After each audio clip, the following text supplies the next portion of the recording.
چشات دریایی از عشقه، واسم آرامش مغزی.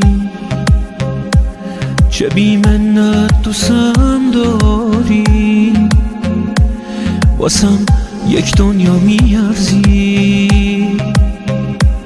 تو دستاتم نیت دارم، دلم قرصه مثل کوهم.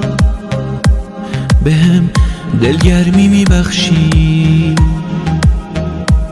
تا کم شه بار اندوهم.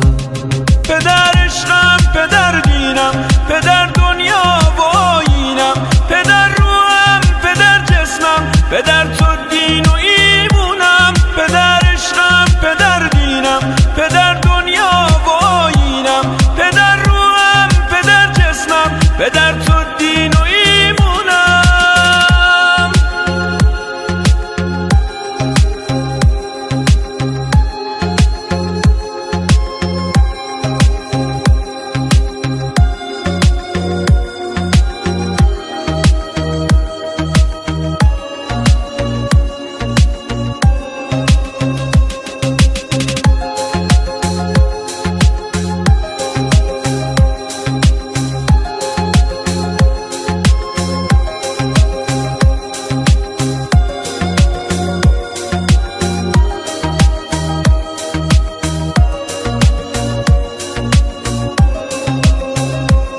پدر تنها ترین عشقه، واسه روزای تنهایی. پدر یک عشق جاویدان برای هر چیزی زیبایی. پدر یعنی احساسی که غیر قابل وصفه.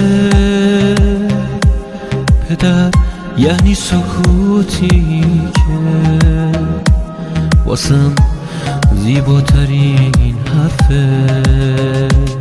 پدر عشقم، پدر دینم، پدر دنیا و آیینم، پدر روحم، پدر جسمم، پدر تو دین و ایمونم. پدر عشقم، پدر دینم، پدر دنیا و آیینم، پدر روحم، پدر جسمم، پدر تو دین و ایمونم. پدر عشقم، پدر دینم، پدر دنیا و آیینم، پدر روحم، پدر جسمم، پدر